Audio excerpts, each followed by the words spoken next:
Hi friends, నేను మీ జులేకని కద్దు కీర్ చేస్తున్నా చూడండి. ఒక లేత సొరకాయ తీసుకోండి, సగ్గు బియ్యం పెట్టుకోండి ఫ్రెండ్. ఒక కటోర పక్క పెట్టుకోండి. ఒక గంట అర్ధ గంట మీ ఇష్టం, 5-10 నిమిషాలు.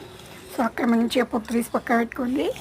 నాకు పొట్టు తీసిన చూడండి ఇప్పుడు ఎంత బాగుందో.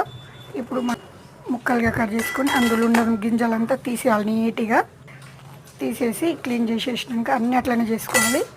ఇప్పుడు మనం గీకేది ఉంటుంది కదా, కొబ్బరి గీకే దాంతో మంచి అంతా గీక్కోవాలి ఫ్రెండ్స్. లోపలదంతా నీట్గా తీసేసిన చూడండి ఫ్రెండ్స్. ఇప్పుడు నీట్గా కొబ్బరి గీకే దాంతో గీక్కొని మంచిగా సొరకాయలన్నీ గీకి పక్కన పెట్టుకోండి. తురుము చూడండి ఎంత బాగుందో. మన కరుణ డ్రై ఫ్రూట్స్ అన్నీ, ఇలాచి, మన ఇంట్లో చేసిన నెయ్యినే గీ. ఇప్పుడు స్టవ్ ముట్టించుకోండి, నెయ్యి వేసుకోండి. మనం సొరకాయని చేసినాం కదా గీ సొరకాయ తురుముని ఇందులో వేసేయండి.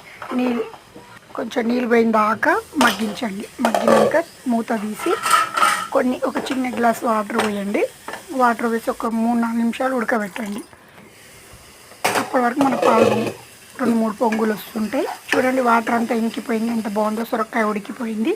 ఇప్పుడు ఈ సొరకాయలో మనం చిక్కటి పాలు లీటర్ పోసుకున్నాం ఫ్రెండ్స్. అందులో వాటర్ కూడా వేయలేదు, క్రీమ్ కూడా తీయలేదు.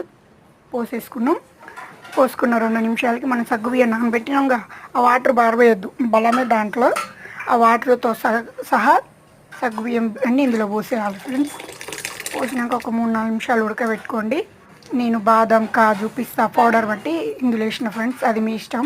మా పిల్లలకి అట్లా పెడదామని నేనే ట్రై చేసిన. ఇప్పుడు 2 కప్పుల చక్కెర, మీ స్వీట్ని బట్టి మీరు వేసుకోండి. నేనైతే 2 కప్పులు వేసిన. కొద్దిసేపు అట్లా పొంగులు రానివ్వండి. కలర్ కూడా కలిపి పెట్టుకోండి చిన్నది.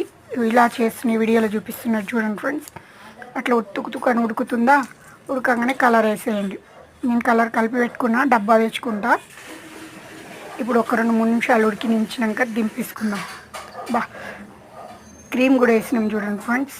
మిల్క్ క్రీమ్ అంటారు దీన్ని. మన ఇష్టం, ఇది వేసుకోవచ్చు వేసుకోకపోవచ్చు. నా దగ్గర ఉందని వేసిన. బాగుంది చూడండి, టేస్ట్ బాగుంటుంది, వేయండి కొంచెం. 2 నిమిషాలు ఉడకగానే చూడండి ఇలా అయిపోతుంది. కొద్దిసేపట్లో చిక్కబడిపోద్ది చల్లారంగానే. ఉడికినాక దింపేసుకోండి. దింపి ఒక బౌల్లో పోసుకొని మీ కాడ కాజు, బాదం, పుచ్చకాయ గింజలు ఉంటే ఇవన్నీ వేసుకొని వేడి వేడి కద్దు కీర్ రెడీ ఫ్రెండ్స్. నా ఛానల్ని సపోర్ట్ చేయండి, షేర్ చేయండి. Thank you friends. మీకోసం, మనందరి కోసం కద్దు కీర్. Bye friends.